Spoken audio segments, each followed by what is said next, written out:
All right, tonight we will be continuing on in Revelation chapter 14. And we'll take the whole chapter this evening, verses 1 through 20.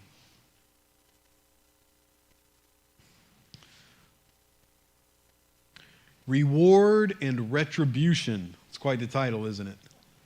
That's just my title for the text tonight. Reward and retribution. Indeed, we've been looking at intense things here in the book of Revelation, and it's no different tonight in chapter 14. Remember that last time we looked at chapter 13, and we read of John's vision of the beast, or the Antichrist, and also of another figure, the false prophet. And so this week we're going to pick up in 14, and again we're going to see two distinct sections or two distinct things. The first is that we get another look really at a particular group of people, the 144,000 Jews that God called to be witnesses during the tribulation period. We saw them in chapter 7, and we're going to see them again in chapter 14. And then the second thing that happens in this chapter is that we're going to hear a number of proclamations made by angelic beings. And we're going to get a very graphic description of the final judgment against those who worship Satan and the beast by taking his mark. And so as we start, I want to just throw in this reminder that we've said it's hard to read Revelation with the idea that all the events presented in the vision are presented in a strict timeline. There is certainly a general flow of time that we recognize and follow, but it seems much more reasonable to recognize there's also some events are grouped together by theme and not strictly by time, and I think that's the case here in chapter 14. In fact, I would suggest that we could think of chapter 14 as kind of a movie trailer. You watch movie trailers? Right? They tell you what's coming. Well, I think that's what we have here, kind of a trailer that tells us what's coming at the end. In 13, we just read about the unholy trinity, Satan, the Antichrist, and the false prophet. Here we find out that for all their activity and their destruction that they cause, they do not win the day. They do not win in the end, but God and his people will stand in triumph. And that's exactly how chapter 14 begins. So let's jump into verse 1. John writes and says, "Then I looked, and behold, a lamb standing on Mount Zion, and with him 144,000, having his Father's name written on their foreheads." So the first thing in verse 1 is the lamb on Mount Zion. This, of course, is Jesus. He is the lamb. And he is standing on Mount Zion. And I would suggest this is the earthly Mount Zion, which of course is the place where the city of Jerusalem is built. So automatically we get a sense that we are seeing further ahead, after, perhaps very soon after, the Lord's return, when he sets his feet down in Jerusalem or on the Mount of Olives.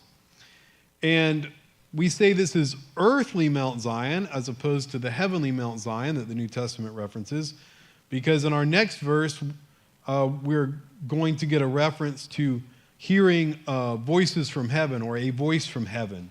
And so this would seem to be the earthly and not the heavenly Zion. But Jesus standing in Jerusalem, and he's with the 144,000. So again, as I mentioned in the intro, this is the group that we saw in chapter 7. Let me read for you chapter 7, verses 3 and 4, where the command comes, "Do not harm the earth, the sea, or the trees till we have sealed the servants of our God on their foreheads. And I heard the number of those who were sealed, 144,000 of all the tribes of the children of Israel were sealed." And we just read in our verse that they were sealed with the name of God. So identified. You ever write anything? You ever write your name on anything that you own and don't want to lose track of?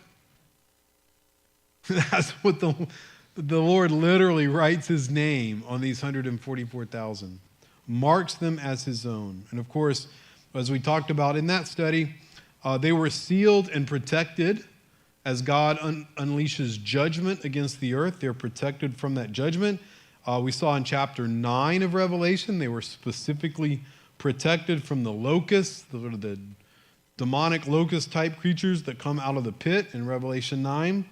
And as we talked about, they're called to be God's witnesses to the world through the tribulation period. So look at verse 2 now. John says, I heard a voice from heaven like the voice of many waters and like the voice of loud thunder, and I heard the sound of harpists playing their harps. So when we have these sort of cultural generic ideas about when you die, you turn into an angel and you get your wings and you play your harps on the clouds. I mean, it's ridiculous, really, from a biblical point of view. We don't turn into angels. God has his angels, right? And yet the idea of worship and musical instruments and that kind of thing, we do see those references, and here is one of them. So this voice from heaven and this music is being played. Now verse 3, they sang, as it were, a new song before the throne, before the four living creatures and the elders. And no one can learn that song except the 144,000 who were redeemed from the earth. So there's this worship to the Lord. The 144 are standing with Jesus in Jerusalem, worshiping him, worshiping his Father with this unique song, a song unique to them, something different than anyone else in heaven sings. And so we see this joining of heaven and earth together in worship. But thinking now about the 144,000, at the end of the tribulation period, at the return of Christ, he is standing in Jerusalem, and he's standing with them, and they are standing with him. Indeed, we can say that all through the tribulation period, the Lord has always been standing with them. There are some Old Testament pictures that seem to fit this moment in Revelation, or at least this experience of the 144,000. They have been through tremendous trial. They have been through an incredible period of judgment on the earth, and yet God has been with them, and he has protected them, and he has strengthened them to fulfill their mission. And we see this kind of thing in the Old Testament. I'll give you two very classic examples. One is Noah. That God sealed Noah and his family in the ark. And then judgment, incredible judgment, came against the rest of the world. And yet God preserved them and protected them through that judgment. I think that's a fair parallel for us to make as we think of these 144,000. We can also think of the three Hebrew boys in Babylon in the beginning of the book of Daniel, Shadrach, Meshach, Abednego. In Daniel 3, they refuse to bow down to Nebuchadnezzar's image of gold. And so what happens to them? They get thrown into, and we don't even call it a furnace, right? In our biblical language, it's the fiery furnace. I mean, it's, a furnace has obviously got fire, but this is so intense. We call it the fiery furnace. And in Daniel 3:25, the words of the king, he says, look, I see 4 men loose. The 3 men had been bound and then thrown into the fire. And he says, look, I see 4 men loose, walking in the midst of the fire, and they are not hurt. And the form of the fourth is like the Son of God. Do you know one of the freest places we can be is in the middle of trouble if Jesus is there? They were free. They were with the Lord. He was preserving, protecting, present with them. The king had to call them out. He had, hey, can you please come out of the heat to where it's more comfortable so we can talk? Because even though they were in the fiery furnace, they were with Jesus, and they were perfectly fine. So we see these pictures in the Old Testament. This is going to be the experience of the 144,000. God is going to be faithful to protect them and empower them and preserve them all the way through. to the very end, and they will stand with Jesus. God is always faithful to his promises to us. He is ever present with us, with all his people, even in and especially in great difficulty. The promise that Hebrews remind us, the promise that was given to Joshua, we're going to study that in a few months, that the Lord would be with him. That promise is reiterated and given to us, the church, again, very explicitly in Hebrews 13. For he himself has said, I will never leave you nor forsake you. So we may boldly say, the Lord is my helper. I will not fear. What can man do to me? It's not arrogance. It's standing in the grace of God, right? And resting in him, in his faithfulness. So this is the 144,000. Now look at verse 4. These are the ones who were not defiled with women, for they are virgins. These are the ones who follow the Lamb wherever he goes. These were redeemed from among men, being first fruits to God and to the Lamb. And in their mouth was found no deceit, for they are without fault before the throne of God. That doesn't mean they were without fault before God and so he enlisted them. No, the text says explicitly they were redeemed from among men. So God has made them faultless. He has qualified them as he does all his people through the righteousness of Jesus. But we get three characteristics of these 144,000 Jewish witnesses. And the first one is really interesting. It says they are virgins. They are virgins. Now this might be literal. It might be metaphorical. And I would say, in my view, it's probably both. Probably both. I think it's likely that this is literal, or could be literal. They're literally virgins, unmarried men. 1 Corinthians chapter 7, remember that the Apostle Paul writes to the Corinthian church, and in that context, now Scripture is all about encouraging marriage and blessing marriage. Marriage is God's institution. But Paul writes in 1 Corinthians 7, he says, I want you, Corinthians, to be without care. He who is unmarried cares for the things of the Lord. He who is married cares about the things of the world, how he may please his wife. And that's not bad. That's just the reality. If you're married, you have responsibilities and obligations and affections. And so much of your energy is devoted toward loving your wife, as it should be. But Paul writes to the Corinthians, in a time when there's a lot of trouble, a lot of persecution, he said, I would want to spare you the weight of those responsibilities and cares so that you might be free to serve the Lord. That wasn't a universal command for all time. It was just a specific command for that circumstance. So I think it's pretty likely, or could be likely, that these 144,000 may be the same. This is an incredible time of difficulty so that they might be free from those other obligations and concerns. Perhaps they are virgins. But again, I think it could be metaphorical as well. Probably speaking of their being Jewish. In the Old Testament, Israel is often referred to as a virgin, the nation of Israel. She is called, quote, the virgin, the daughter of Zion in 2 Kings and in Isaiah 37. And there are other references as well, but that's a common reference that we see in the Old Testament. And so it could also reinforce the idea that these are indeed Jewish believers, 12,000 from the 12 tribes to make the 144. And so God has called them. And you might say, well, that's all well and good, that God is doing all of this for Israel, and he's called and protected the 144,000. But what's that got to do with me? You know, why is that important to me? And the answer is because it's a reflection of God's nature and his character, and the same care and faithfulness that he has for the nation of Israel, the virgin. Don't you believe that God would also have the same care and faithfulness for the bride? The church is referred to as the bride of Christ. And so if he's going to be faithful to stand with and to protect his people, how much more will he also be faithful to stand with and protect his bride?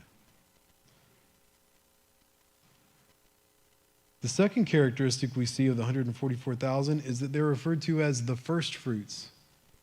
The first fruits. first fruits, that phrase, means that they are the beginning of a harvest. In the law that God gives to Moses and the worship practices, right, there's a whole festival of first fruits when you give the first of the harvest to God. And the idea is you give him the first and you trust him to bless you with whatever else is to come, that he will bless the rest of the harvest. Jesus is referred to as the first fruits of the resurrection. Jesus, there are other people resuscitated from death in the Bible, but Jesus is the first one resurrected. The idea being his body was transformed. He still has a human fleshly body, but it's a significant upgrade. You know, in our world, we say, oh, that's the 2.0 version. I think this is like the Infinity 0.0 version. He's the first one in the new body.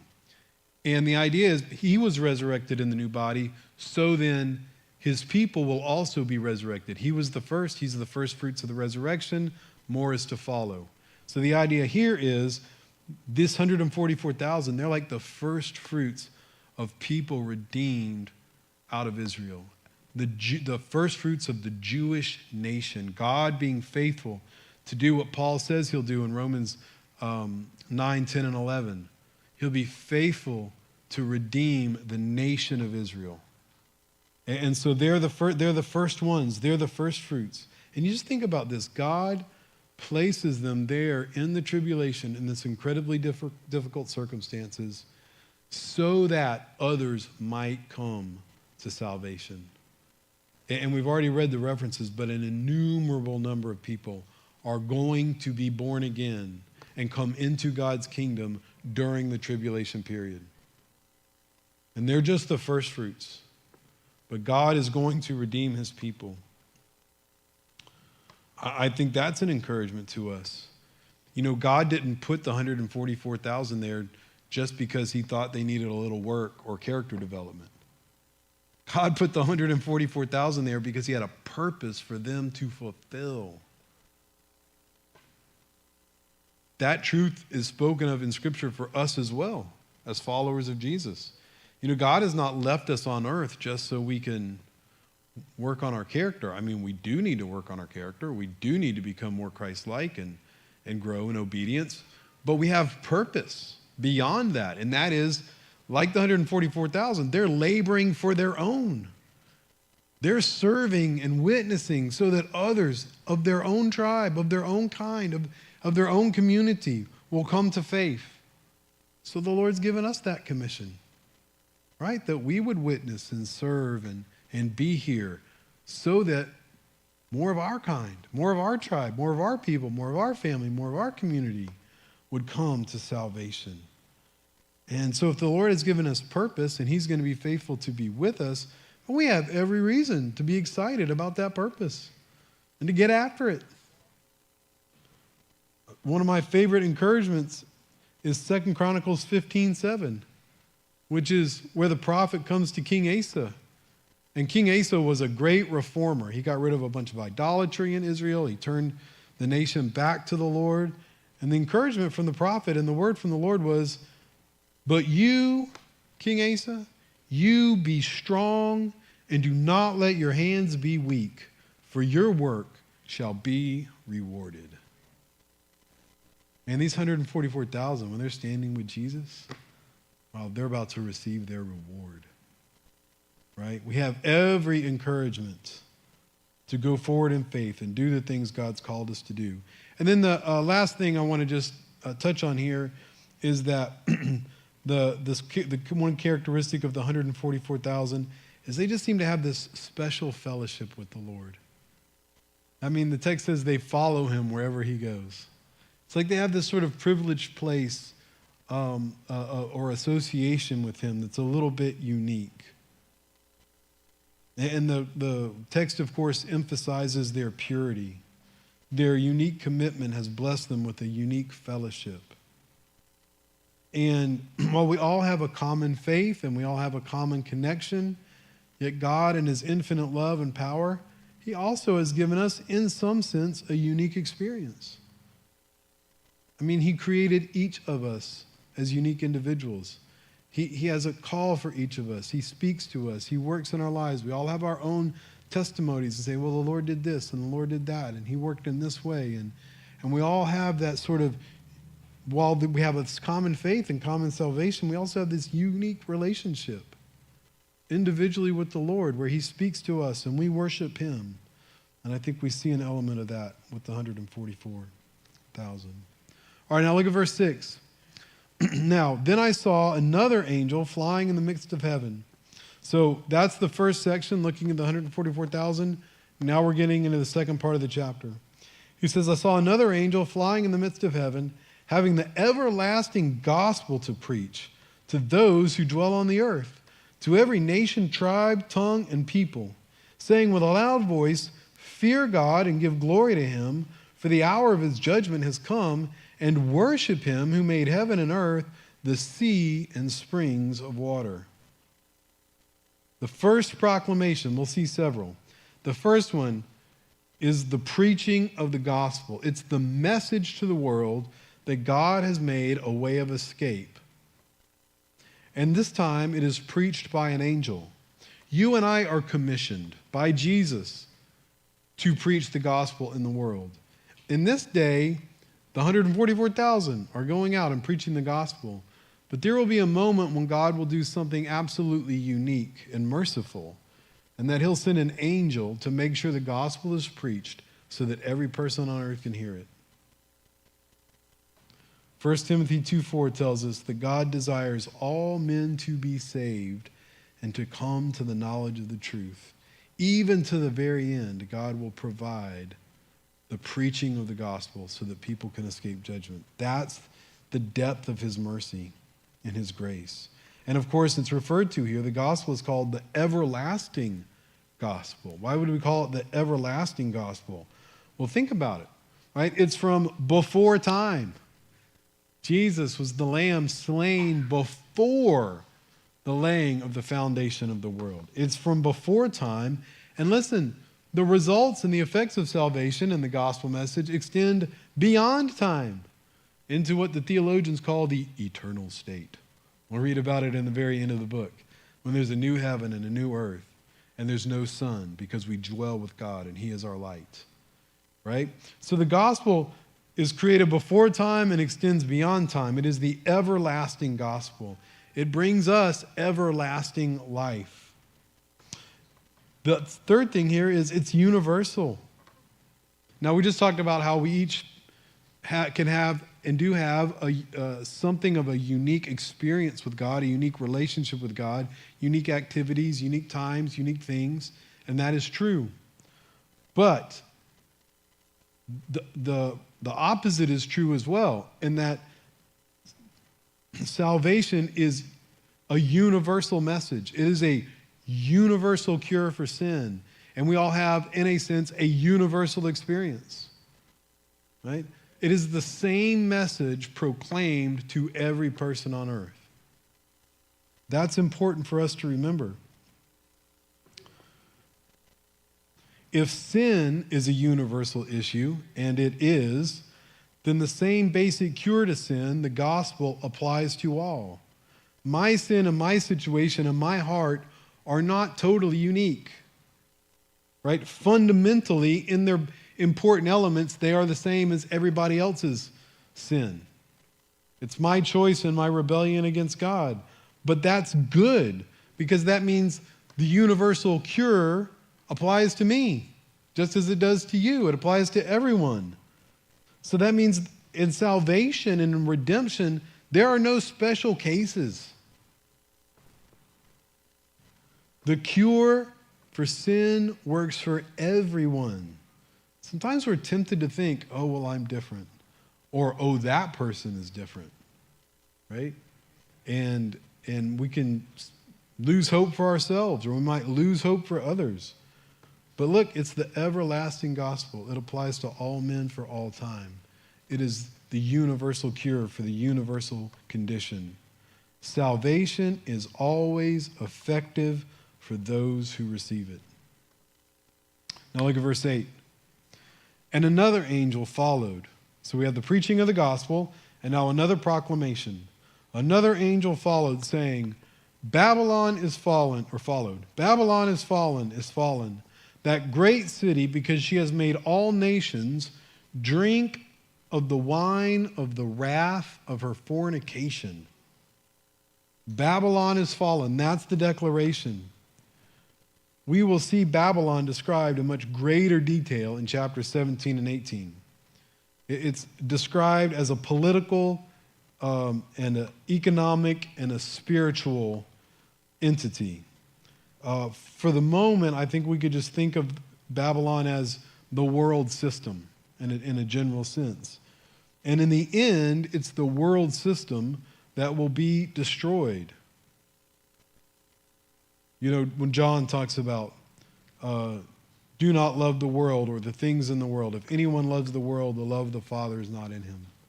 The world and the things of the world, the things of man, the things in sin, the things in rebellion against God's rulership, that's the world. And he says, don't love the world. Don't agape the world. Agape is the strongest word for love. God is agape. God is love. But we're not to agape the world. And yet, we see this declaration that the world system is going to fall.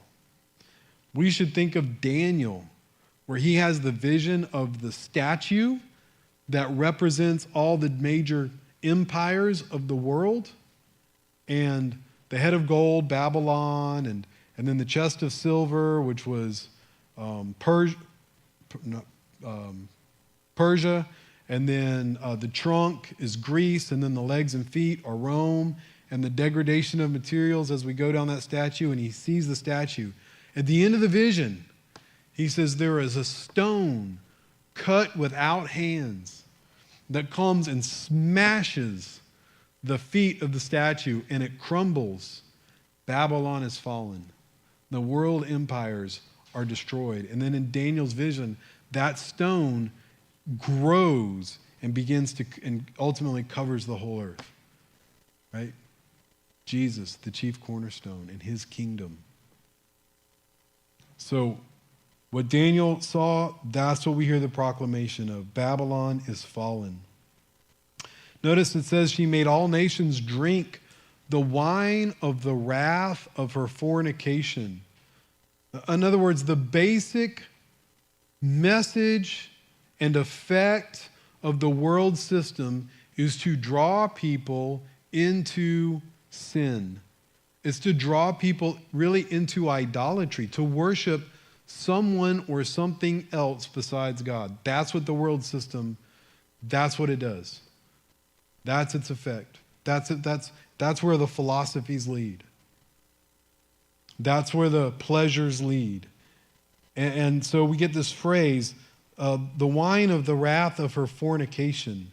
So the word fornication is porneia in Greek.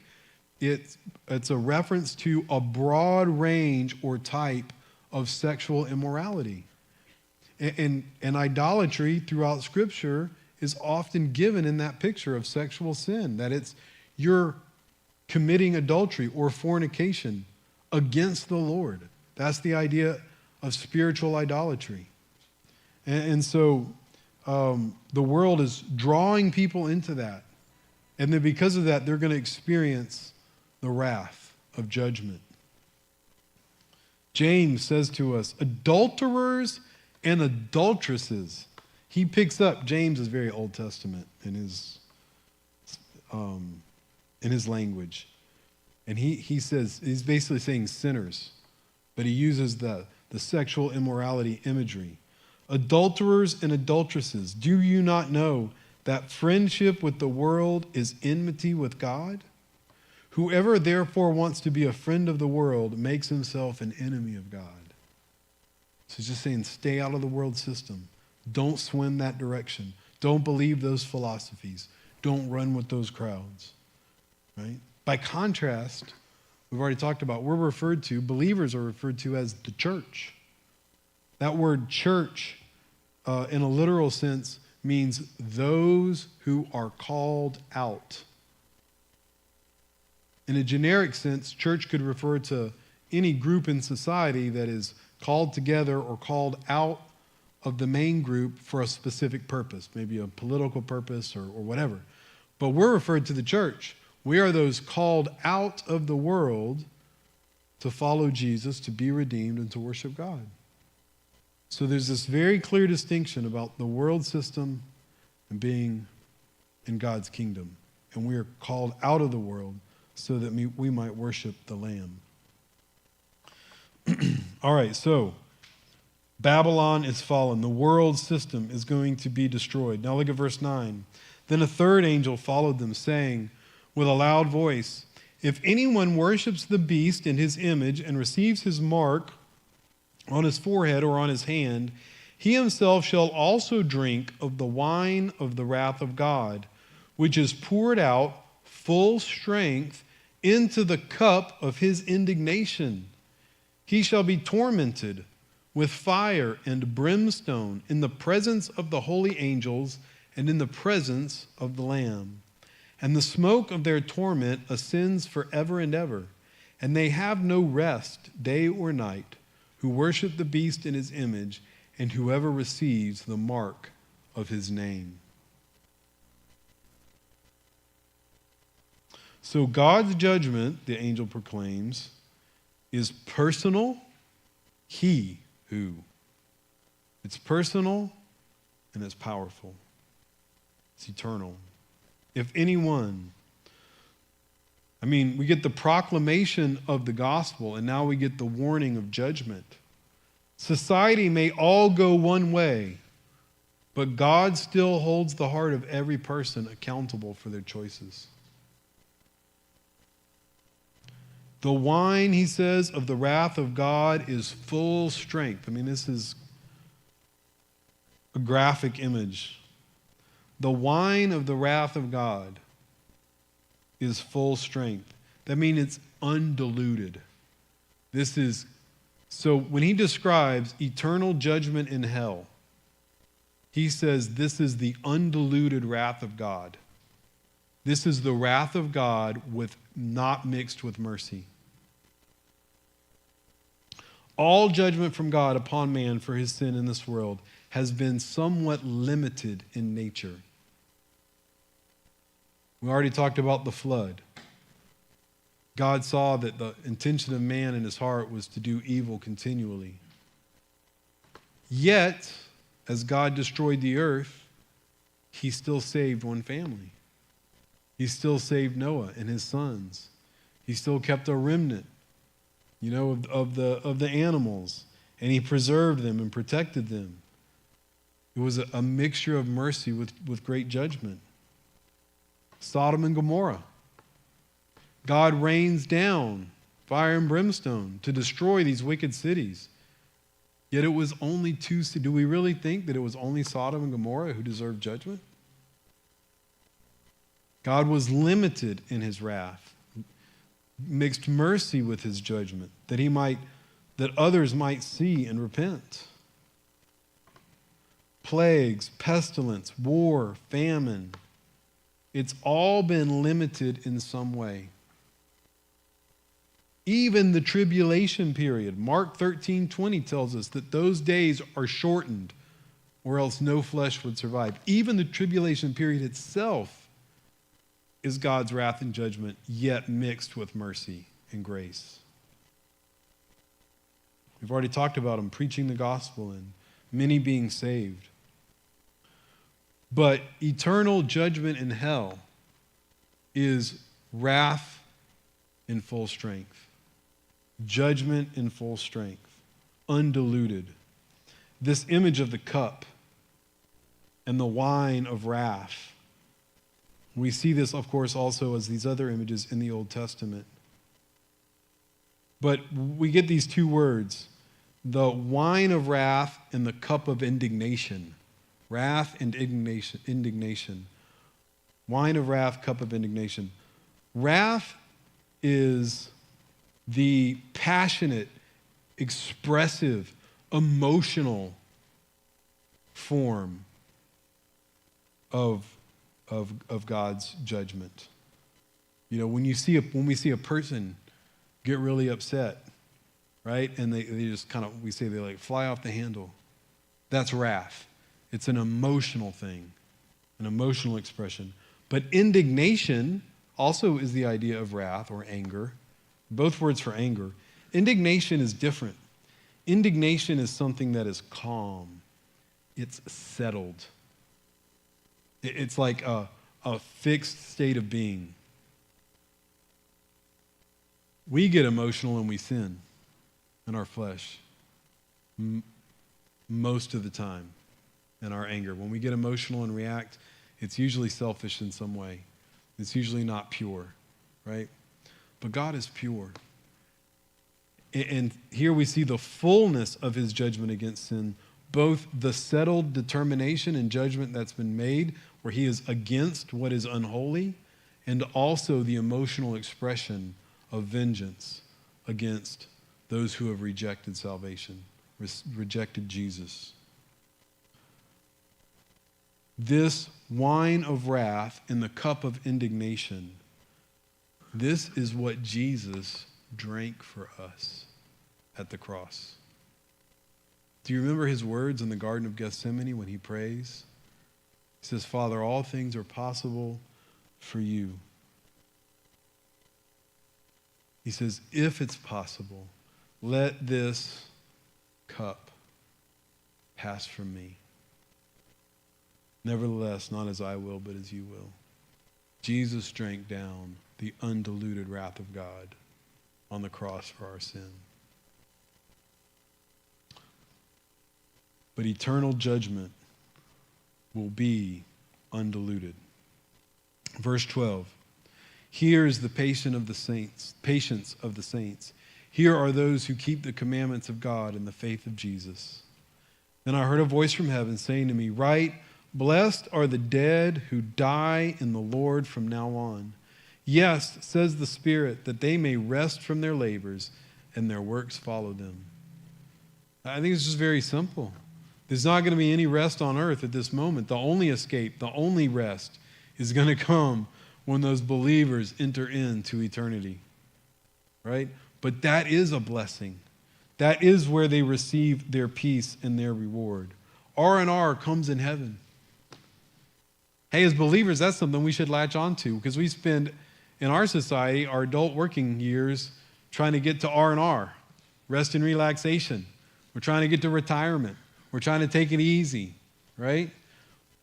That's fine in terms of our career and our work and our vocation, but as believers, as followers and disciples of Jesus, R&R happens in heaven. That's where the rest is. That's where the reward is. If God's got you here, he's got purpose for you, right? And so we're all still following Jesus. But we will have rest and reward with the Lord. Listen to John 5:24. Jesus says, most assuredly I say to you, he who hears my word and believes in him who sent me has everlasting life and shall not come into judgment, but has passed from death into life.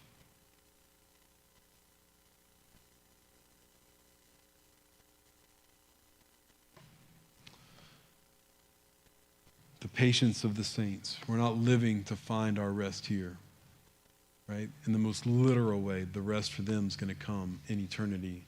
But that truth is for us as well. All right, let's finish now. Verse 14. Then I looked, and behold, a white cloud, and on the cloud sat one like the Son of Man, having on his head a golden crown, and in his hand a sharp sickle. And another angel came out of the temple, crying with a loud voice to him who sat on the cloud, thrust in your sickle and reap, for the time has come for you to reap, for the harvest of the earth is ripe. So he who sat on the cloud thrust in his sickle on the earth, and the earth was reaped. Then another angel came out of the temple which is in heaven, he also having a sharp sickle. And another angel came out from the altar, who had power over fire. And he cried out with a loud cry to him who had the sharp sickle, saying, thrust in your sharp sickle and gather the clusters of the vine of the earth, for her grapes are fully ripe. So the angel thrust his sickle into the earth and gathered the vine of the earth and threw it into the great winepress of the wrath of God.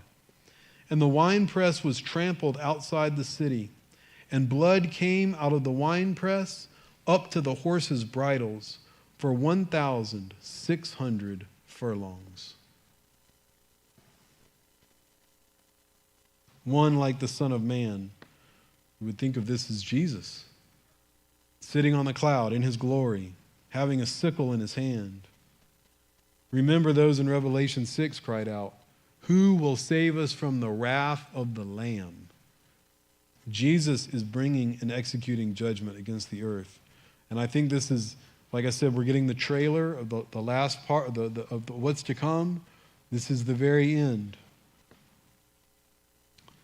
This call that the grapes are ripe, fully ripe. The idea is they are overripe.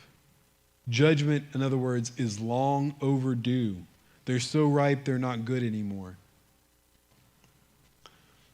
Romans 2:5 says, "In accordance with your hardness and your impenitent heart, you are treasuring up for yourself wrath in the day of wrath and revelation of the righteous judgment of God." This is the day of wrath that we're reading about.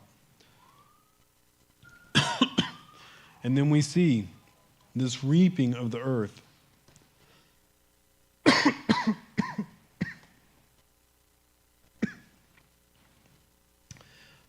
I believe this is a reference to what we call the Battle of Armageddon.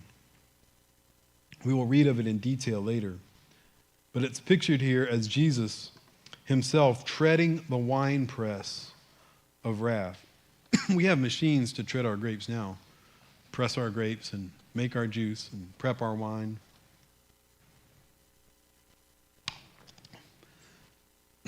But in the day, back in the day,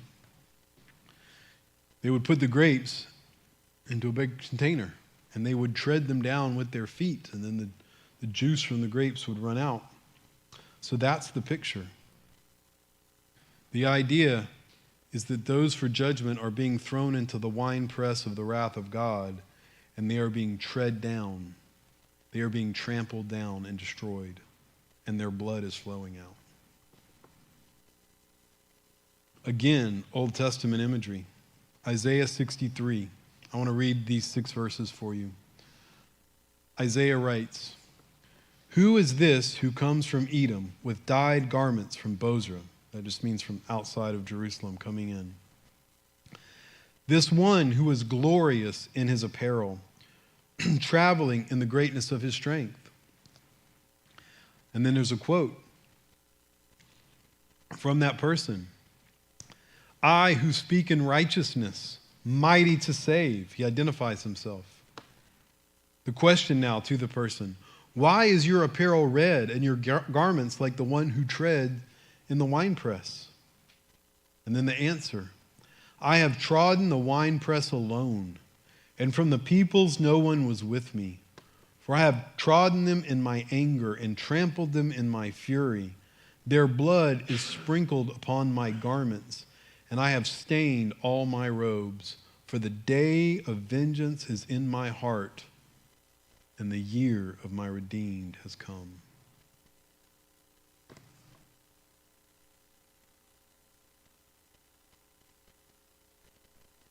The famous Steinbeck novel, The Grapes of Wrath, talking about the plight, showing the plight of those caught in the Dust Bowl in the Depression years, and Steinbeck suggests that was a judgment from God. If it was a judgment from God, it really is nothing compared to the true treading